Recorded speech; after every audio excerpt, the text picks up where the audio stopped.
when my mom died, I stopped doing graphic video. I lost my inspiration. I didn't just want to do it. I just doing stuff, do stuff.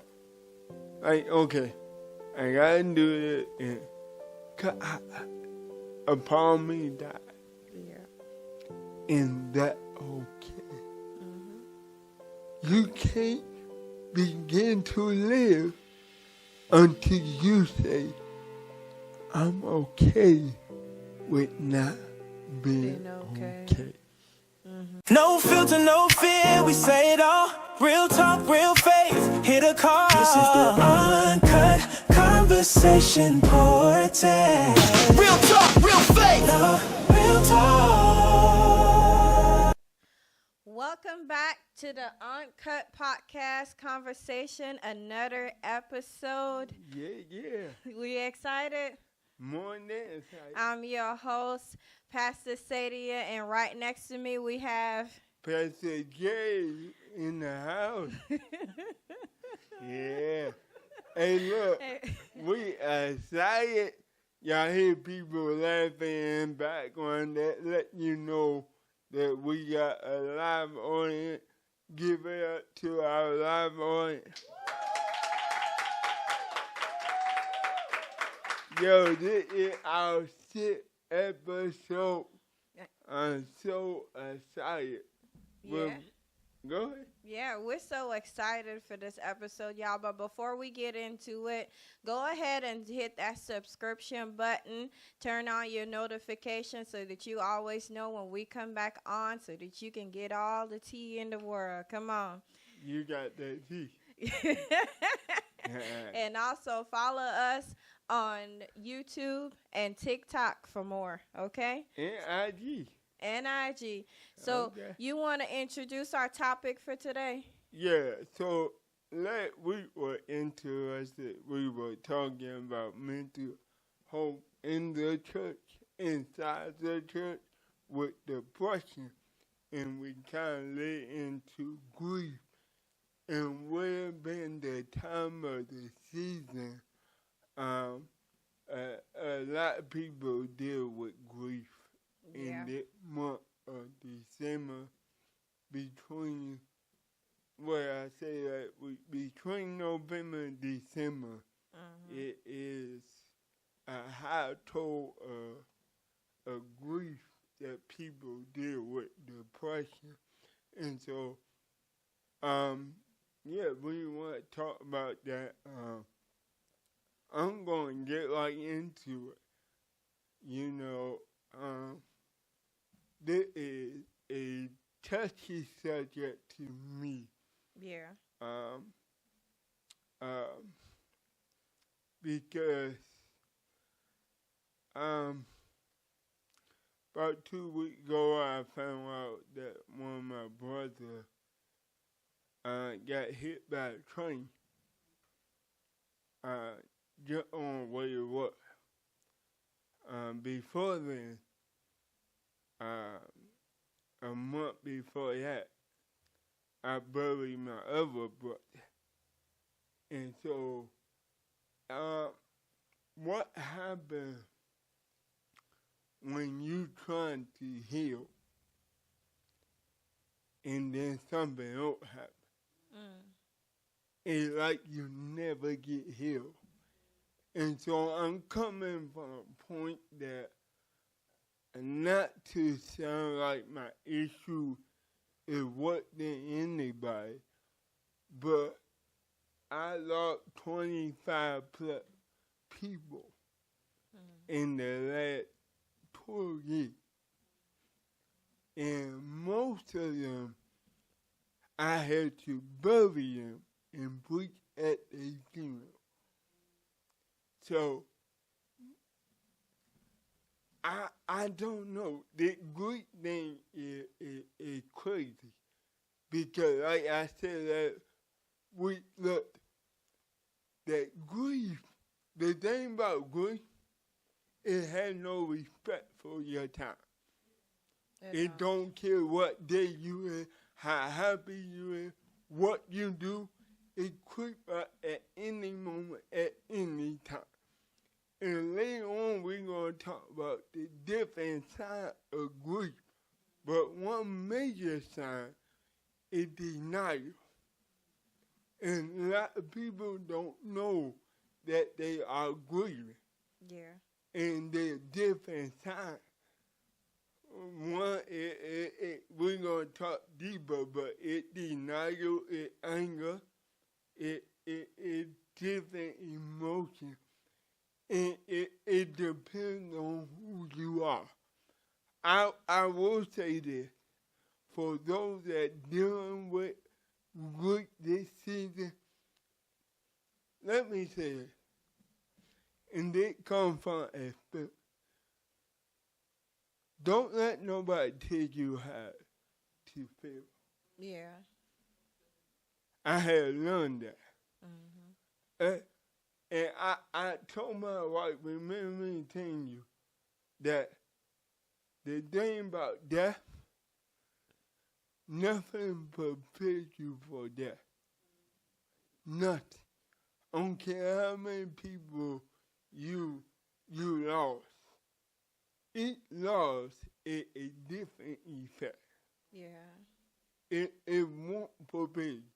The life insurance, the warning, The planning of the funeral. the planning, it person die instantly, or it person you about to know that about to go and you got time. It never prepares you for it. So I want to talk this month on that because I'm on TikTok. I really never knew how many people deal with it. And it's a lot more than we think. Expect. Mm-hmm. And a lot of people mad themselves Mm-hmm. and not dealing with their true fear. Mm-hmm. And your grief can turn into depression. Your grief can turn into anxiety. Mm-hmm. Grief can't even kill you. Mm-hmm. A lot of people don't know you can die from a broken heart. Mm-hmm. And I tell people that COVID, my mom died from COVID, right? But I don't think that COVID killed her. I think it was grief. Yeah.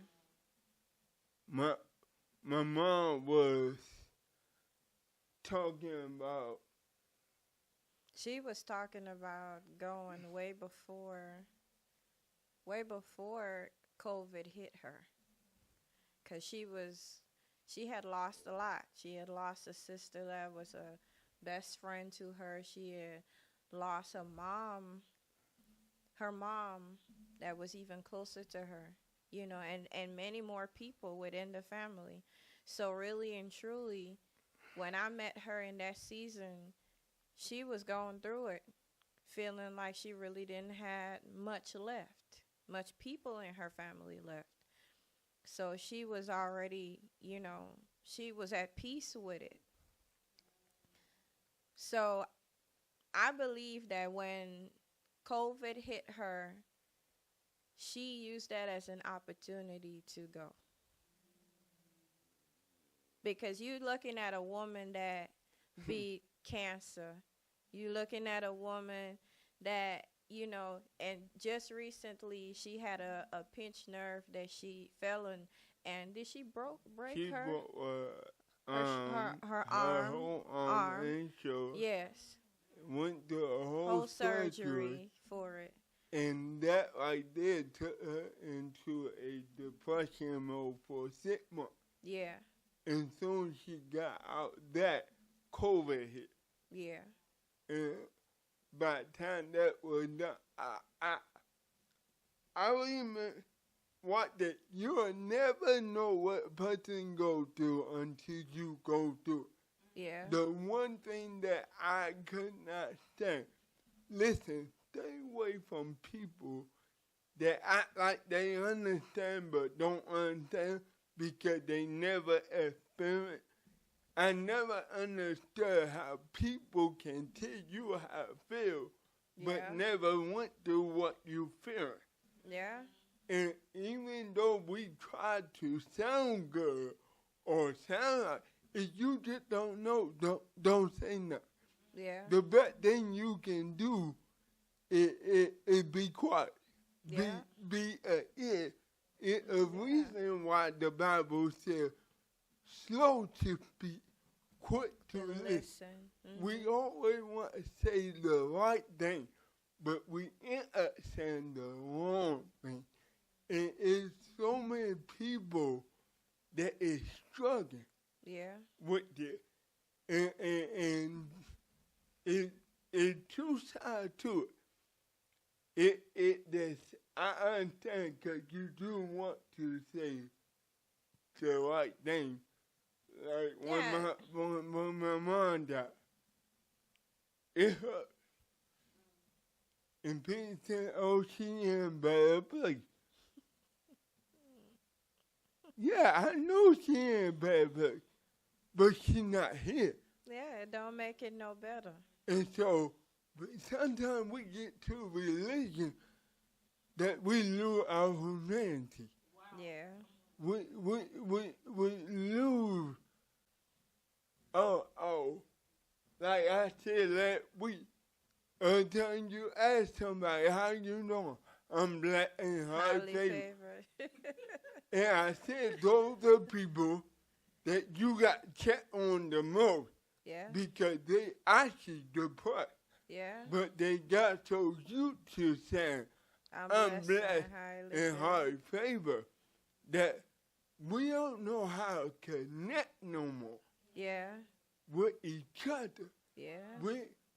What the Bible say about grieving? It takes you and increases it. It's time to mourn. Yeah. In time to dance. Mm-hmm. It's time to cry. Mm-hmm. It's time to rejoice or laugh. You hear me? Yeah. And the thing about that, we put a time limit on when somebody should get better. It might take somebody 10 years. You don't know because it's the connection that they had. And I'm talking like this because there's so many people that ain't watching tonight. They feel lost. They got everything but feel lost. Yeah. They got the house, they got the car, they got job, they got money, and they still lost. They got Bible, but you're not working, it's still lost. You got God and still lost. What do you do when you get to that point? And people, this the thing, people say this, time heals. With time, everything get better. That's a lie. Okay. You talk to a pastor that don't supposed to say it. No. Yet God can do all things. Yeah. Will God do all things? No. Certain things that you go through, it don't go away. You just learn to cope with it. Yeah. You just learn to deal with it. Yeah. You hear me? So it's stuff that people go through. I just want to point out these things. I don't know how many in here that deal with grief. But when somebody I said last week, can you grieve something that's still living? Yeah. And you can. You can grieve a father that's in the house, but not present. Yeah. Grief go deep. Yeah. And a lot of people don't know they get that messed up with the feeling. Why I feel this way. Why I you know you can grieve somebody that never been in your life.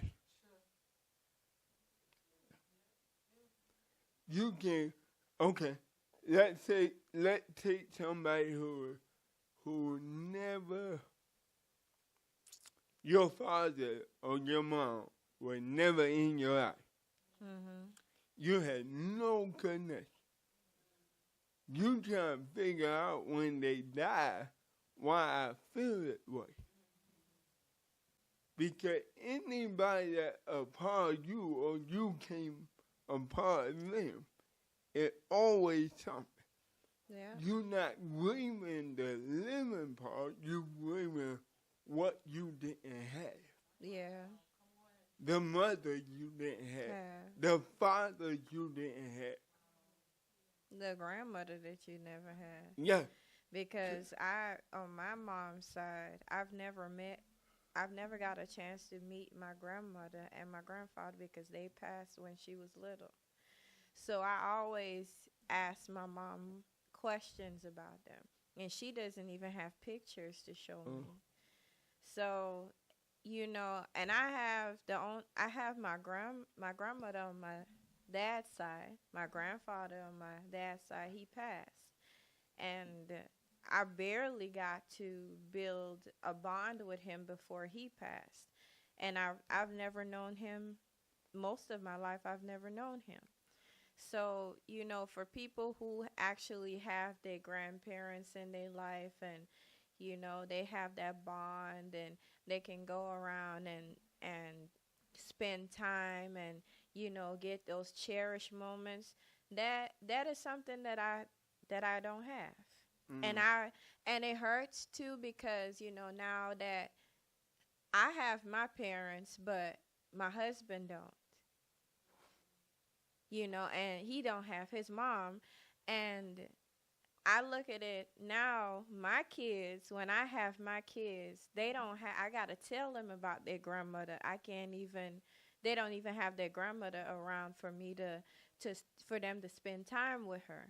You know, so I look at you got to really look at all of those things that you can grieve somebody without you knowing that you actually grieving. Grief comes in many different ways. Many different ways. Go ahead. Yeah. Anybody got a question? Of course I do. Of course you do. Well, what are the stages of grief?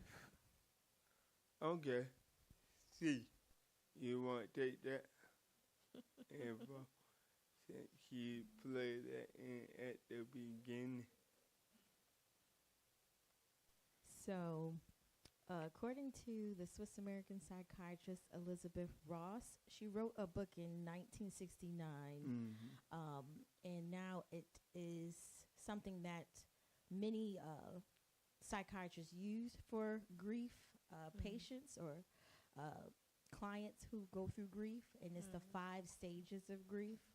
And it's denial is the first one, then anger, then bargaining, then depression, and then finally acceptance. Wow. When you say bargaining, like, do you mean like, yeah. So they describe bargaining as the what if game. Yeah. So yeah. I take it from it. So when my mom died,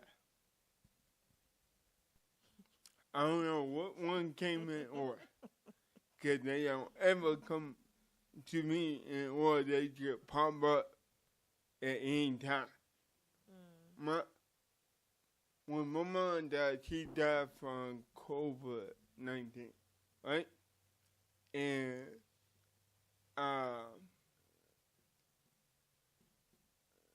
even though I know COVID-19, how it happened, it don't make sense. Like, my mom had a Ring camera. Don't know why.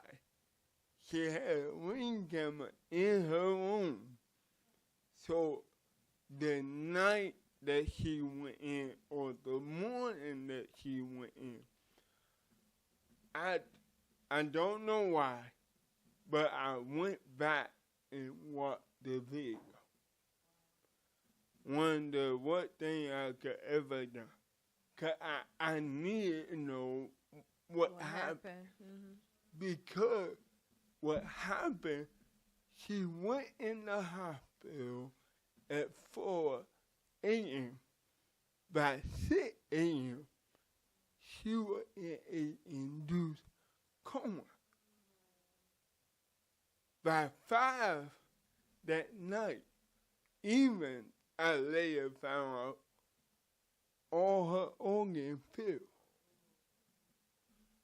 So she actually died that same day. But I was going, mind you, my mom was in D.C., I'm in ATL, so I flew on New Year's Day. Almost missed my flight. And I get there because they told me that Friday. She went in that, Thursday morning? She went in that Thursday morning. Friday they called. Said we at the part where we call the Emerald. And you need to come and say your goodbye. There's nothing else we can do. And I went up there by faith, praying. Y'all know I'm born with disability, y'all know that. And I walked that hospital 7 times, praying. Because they told me to come, but when I got there, they wouldn't let me up. Yeah, they wouldn't let me up because of COVID-19. And so I was confused about that, so me and my father just walked around in the snow for 7 days, believing that she's going to come out. Now, I'm going to be out there. I'm just going to say it like this. Somebody was giving false information. The information that was coming back to me was she's okay. She's doing good. So every day, I'm thinking my prayer working. So I go out there every day, thank God. And the whole time, instead of her getting better, she getting worse. So when the doctor told me, my brother, and anytime you go to a family room, it's not good. And they told us what happened. I was confused. It wasn't denial. It was confused. I needed to know what happened. And so I was in that what if mode. What if I would did this? Because I know what caused COVID. And the enemy got to me to a point that I started blaming myself for her death. Because how she got COVID, the person that gave it to her, I was responsible for getting him to or the person to a house. Y'all hear me? Y'all see how good can come up in different ways? So it was, what if I never did? What when my brother called me and said, I'm calm. The airman, I took the word that she was out. Later, I found out she wasn't. So my what if was, what if I just talk to her? Because in the video, she didn't look like how they were saying. She talking with one arm clear, but you still talking. But she had enough strength begging to not go to a hospital. She was begging not go.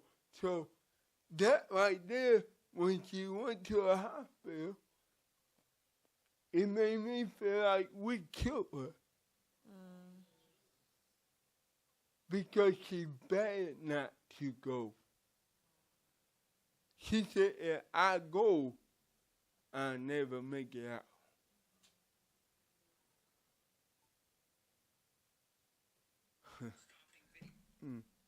My bad, y'all. That just stopped me from crying.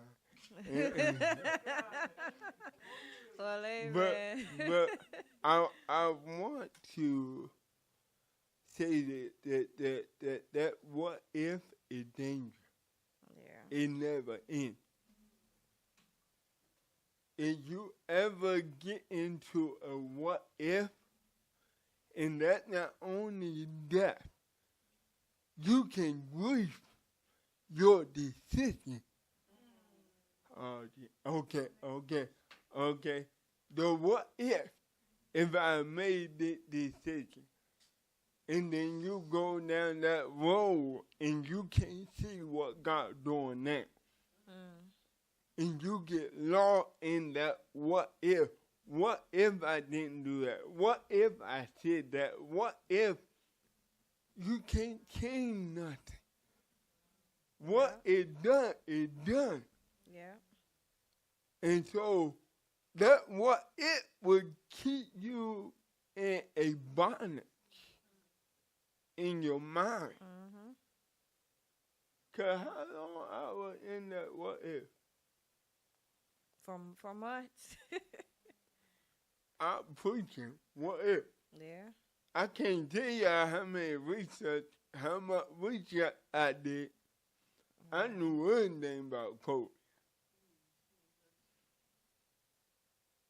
Then I saw somebody that was in my mom's state, and they survived. What if my mom did survive?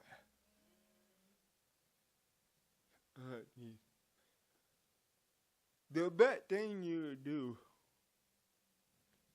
is come at peace with what you don't know. Yeah. I'm going to say something that don't sound right. One of your best decisions could be not finding out the truth. That deep. Yeah. Because to be honest, that truth can actually set you back into more grief. You know, we tend to go digging for answers when we in deep grief, and that was something that, you know, he did when everything happened. But the more you tend to dig, the more you find stuff that is unrealistic and realistic. And then you go into the same what if state, and then you continue and it becomes a cycle that you continue, is a continuous cycle that keeps going on with you, and then you keep digging for more things, and more things keep coming up, and the more it comes up, the more it hurts you. Mm. So acceptance, when you accept what happened and say, okay, this is what it is, and yes, if I have to, it grief comes up in whatever way or form it comes up in, and I'm gonna actually grieve and not hold it in, because sometimes, like he was saying earlier, people be in grief and denial, and you gotta be careful with the ones that always laugh and always joking with you, and they're always bubbly, and they never have a dull day around you. You have that one friend that is always the life of the party. Mm-hmm. But you never ask yourself, are they okay? Do they even have a bad day? When have they ever had a bad day? But you don't ask them, are you okay? Because they're always this spunky person. We don't tend to ask, like last episode where we said, you come in and you come into church and you see somebody in service, and they always, ooh, God is great, God is wonderful, always in an upbeat spirit, but you never ask them how they really doing, because we always think that folks, it's okay with them. Not because somebody show you that it's okay, that they okay means that they really okay, and sometimes we have to know when to say that we're not okay. We're not okay. It's not good. It's not a good day happening today. I need somebody to talk to. I need somebody to pray with me. I just need somebody to listen, not to critique, just listen. Yeah, because sometimes, I'm sorry, I said that week, when I don't want to pray, when I don't want to read the Bible, because that's not moving me, I got other outlet that is hosted. Yeah. That go with prayer. That, and you got to find it. Yeah. You got to find what works for you. Yeah. And that's why I'm going to go back and reiterate, whatever you're going to, don't ever allow people to put you out before you're ready. Yeah. Because that also can cause you to ignore the process. And that leads to depression. Yeah. That can lead to anxiety. Yeah. That can lead to suicide. Yeah. You waking up and you feel like you don't want to go no more. All stand back to grief. Yeah. Because you seen or you experienced a lot that was so great. Yeah. And now it changed the course of your life. Yeah. But also, in this final process, I've learned from someone, don't allow your hurt to turn into harm towards yourself. Because grief can also turn into harm. If you're grieving so hard, that's why, if you're grieving so hard that you can come to the point that you can't accept what's going on, because there's different levels of grief that people go through, and when it becomes harmful, because everybody has coping mechanisms, they use different things to cope. Some people might smoke, some people might drink, some people might like to party, because it takes the edge off. Find I would say the healthy way to grieve. A healthy way to grieve. always, even if you don't want to talk about it, there's other ways that you can find yourself a therapist. If it becomes so hard and intense that you don't know what to do with yourself, if that outlet is not working, that friend outlet is not working, or that family outlet is not working, find yourself a therapist. Because like we said in the last episode, you can have God, you can have the Holy Spirit, and you can have all the prayer in the world, but if your mental is going off the wall, then you need a therapist. And it's okay for you to accept. A therapist doesn't mean that you're going crazy. Because that's the first thing that people think, that, you know, when you're seeing a therapist to talk about your issues and your problems, that you're going out of your mind. That is not it. Sometimes you need science and you need God. So,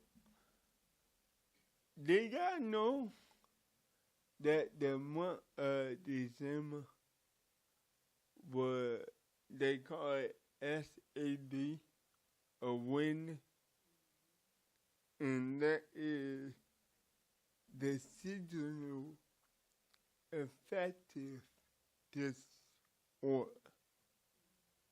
That means that season is heavy. Yeah. And the reason why it's heavy, because the holiday is surrounded by family. Yeah. So, how do you be happy in this time where you lost?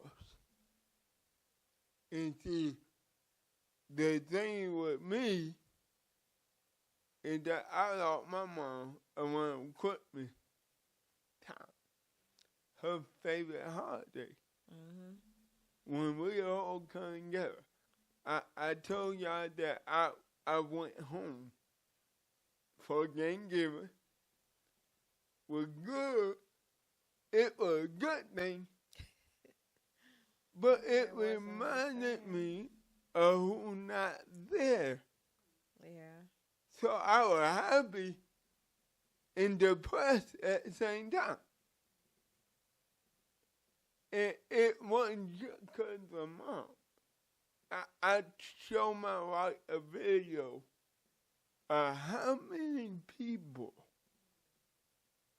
that used to be here and they all gone. And to go home and find out my other brother that got hit. And you ask yourself, God, how much more do I got lose?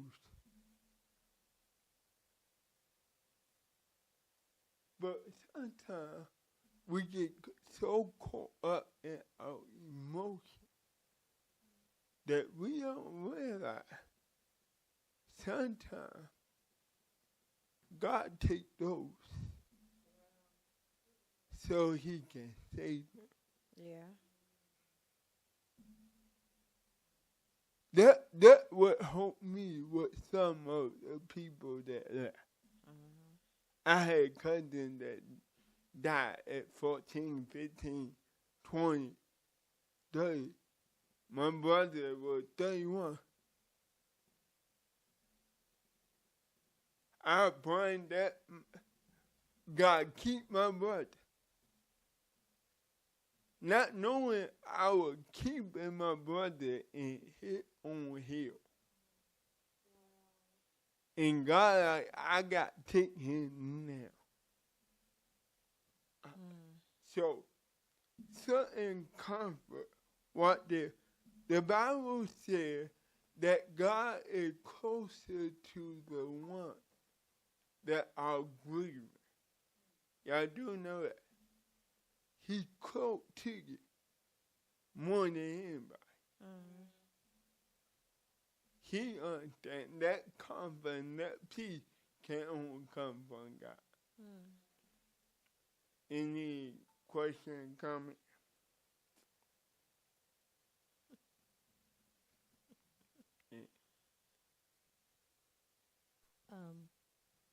Kind of going off what you said as far as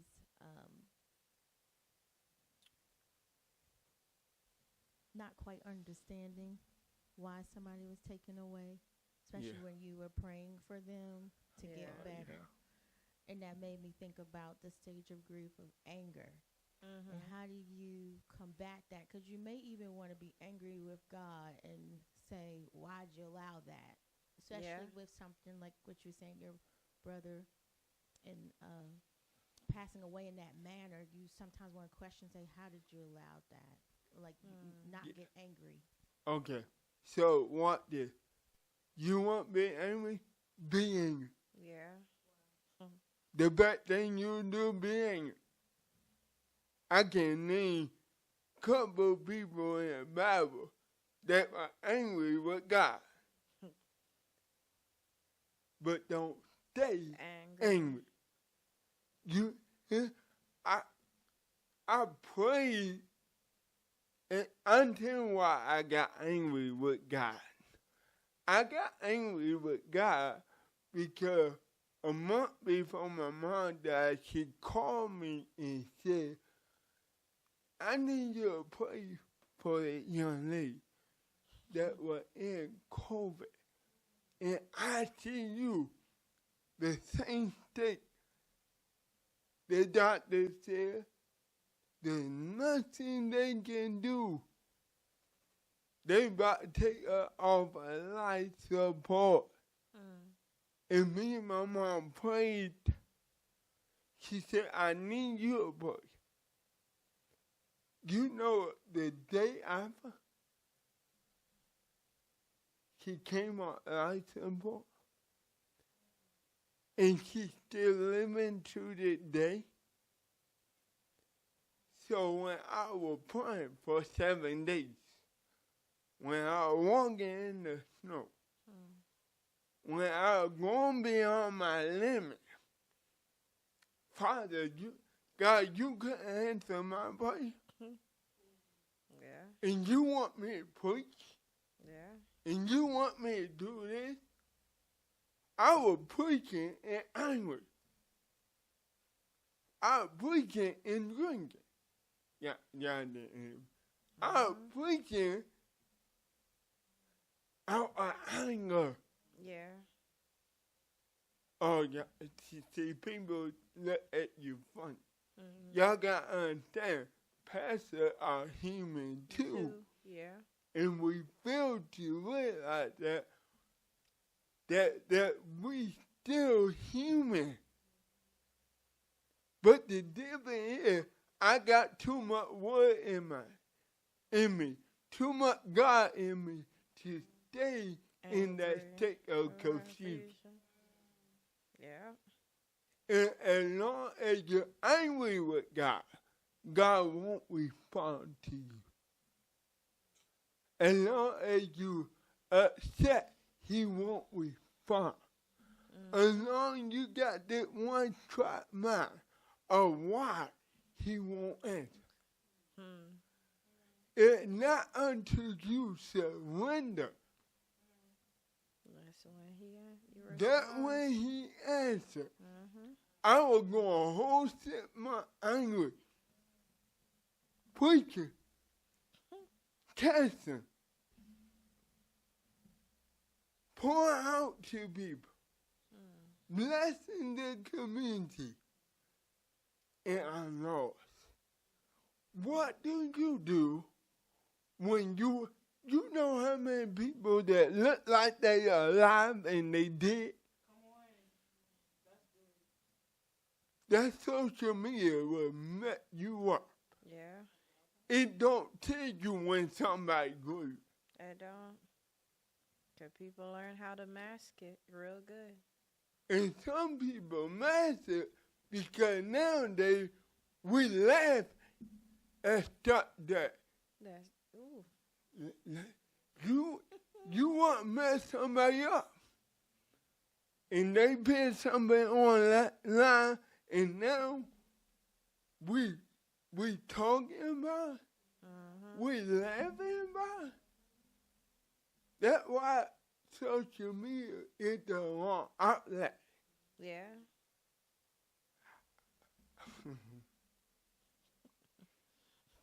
Social media is it has a lot of people on there that's very insensitive. Yeah. Very insensitive. They don't care. And and granted, some of these people have went through loss. Some of these people is hurting. And what way to let it out? And sometimes it don't mean that they are trying to they hurt some of them. They might not be trying to hurt you intentionally because they're hurting as well, but some of them, they use their hurt to hurt people. And that's what a lot of social media is like that. So yeah, hurt people, and that is a true saying. That is a very true saying, because if you watch on social media, people might go up there and do a genuine post, and then it has a lot of folks that come under there, and you go in the comments, and there's so much hurtful words. Like, how can you come out and hurt somebody that is already hurting? How can you stomp on somebody that is already down? You know what? You say hurt people, right? You know you can be so hurt that you continue to hurt yourself. Yeah. Over and over and over. Grief can get you to a point that it makes you feel like you don't deserve to live. Yeah. Or you don't deserve what's coming. Mm-hmm. What did that go deeper? I think you can grieve someone, but you can grieve a relationship that you lost. You can grieve a job that you lost. You can grieve a divorce. You hear me? Yeah. You grieve the divorce. That's true. And the thing, grief, like I said, I can't. As long as you want to stay in what you keep hurting yourself. You keep hurting yourself. Yeah. Go ahead. You wanted to say something?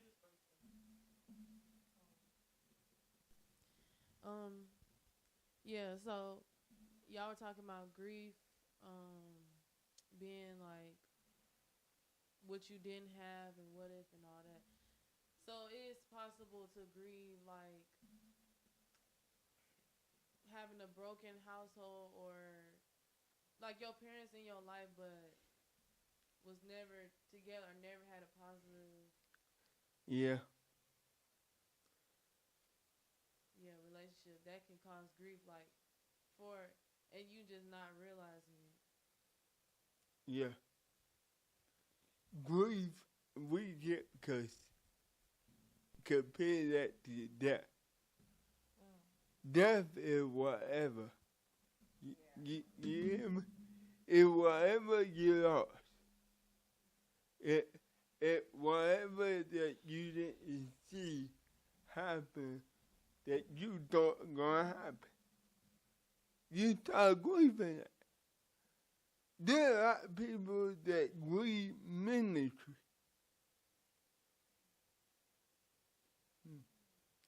There are a lot of people that grieve the gift.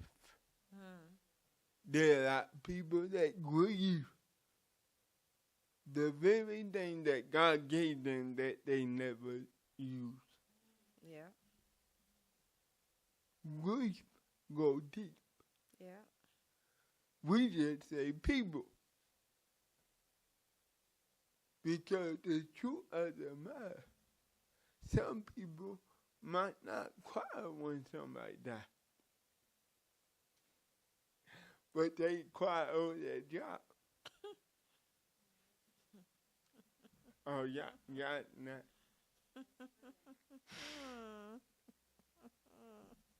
So, we're about to close out. But I want to touch on this. Maybe you're not the person that is grieving, but you're a person that trying to be there for someone that is grieving. Yeah. What do you do? I think I can speak more on that because I've watched you, and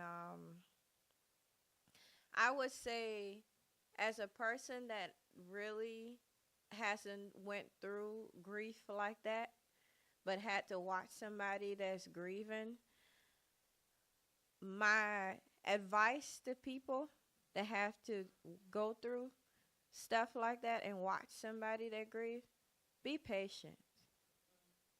That's the first thing that you need to know. Patience and understanding, it goes a long way. That's one. Don't tell that person how to grieve. Don't tell them what to do. The first thing you should be asking them is, how can I help? How can I help you? What can I do for you? And sometimes there's nothing that you can do or help, but just by being a listening ear, just being silent, just give them a hug when they need it. You know, be the reassuring partner or friend or whoever it is that you're being in that person's life. Because guess what? We all have to go through it. We all have a turn. So however you treat that person that's going through their grief, that's how somebody else is going to come and treat you when it's your turn. So think about what you will want for yourself if you were going through it, and offer it to that person. Show it to that person. Because that's what they need in that moment. They don't need you to be telling them and criticizing them. Why you grieving so long? You know, that person died a year ago. Why you still in grief? You know, there's some people that is very insensitive like that. They feel like it's an easy thing to get over grief and hurt. Hurt follows you for a long period of time, for the rest of your life. It follows you. That's just I never knew grief like I know grief now. In other words, there's something you will never know until it happens. Mm-hmm. What the? I said out of over 25 people in the target. That's a lot. That's a lot of people. I'm not talking about people that far. No, that's my family, my cousin, my aunt, my grandpa, my brother, my mom. Yeah. Not extended family. Close family. Close family. Some immediate. I can count on one hand my immediate family. So, this is what I want to say when we about to close out for real. Is that this. I want to give y'all some points. If anybody lose somebody, listen close. Do me a favor. never act there how you know. I remember about to put you at my mom's funeral. I'm good. I prepared myself good. Everybody kept asking, how you know? So much that my wife can tell you. One person asked, and I said, what do you think?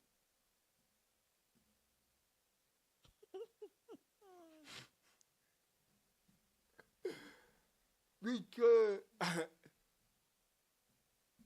if you want to say,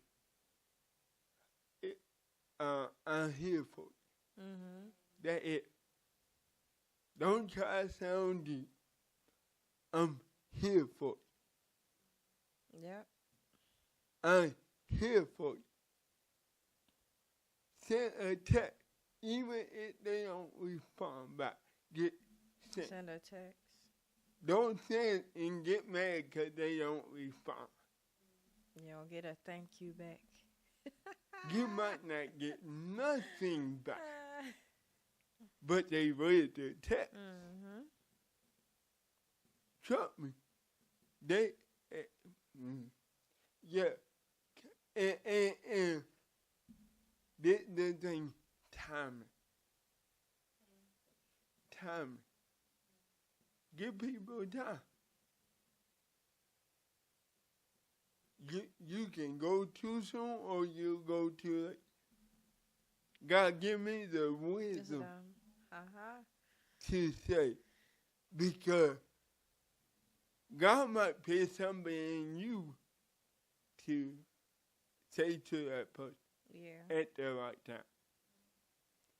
So this thing cannot be out of people's emotions. Because that's why you got to be real careful. Because it might not be what you say. It's what everybody else been saying before you said. And you could be the one that triggered. Yeah. You could be the one that get them jump off that cliff. Mm-hmm. It could be the final nail in the wall. And then don't get mad when they angry. All right, okay. This some good stuff because we be selfish sometimes. We do. At the end of the day, whatever you sow, you will reap. Mm-hmm. It might not be in the same way. Yeah. The last thing I say we're going to go is this. How do I begin to live?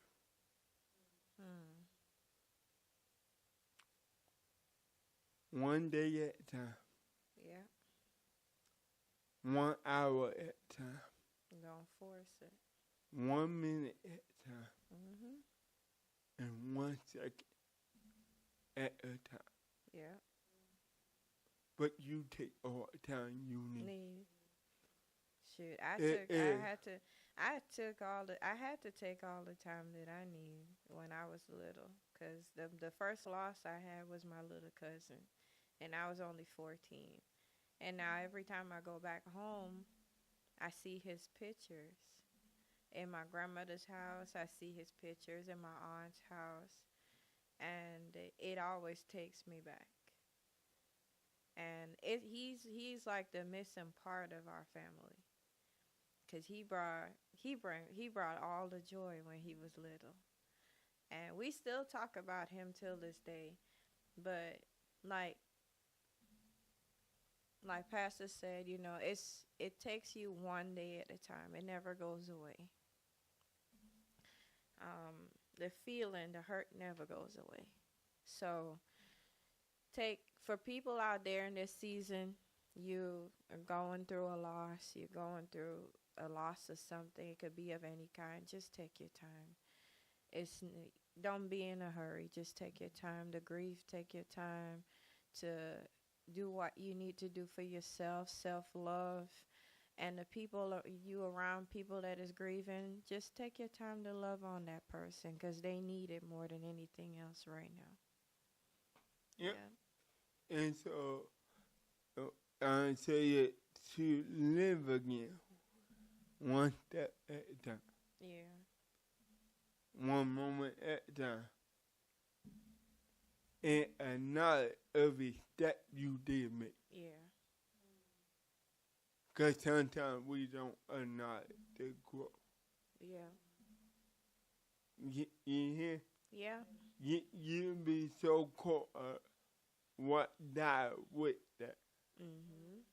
That you don't even see the step that you make. Yeah. It's so hard to grow when you see everything when you lose it.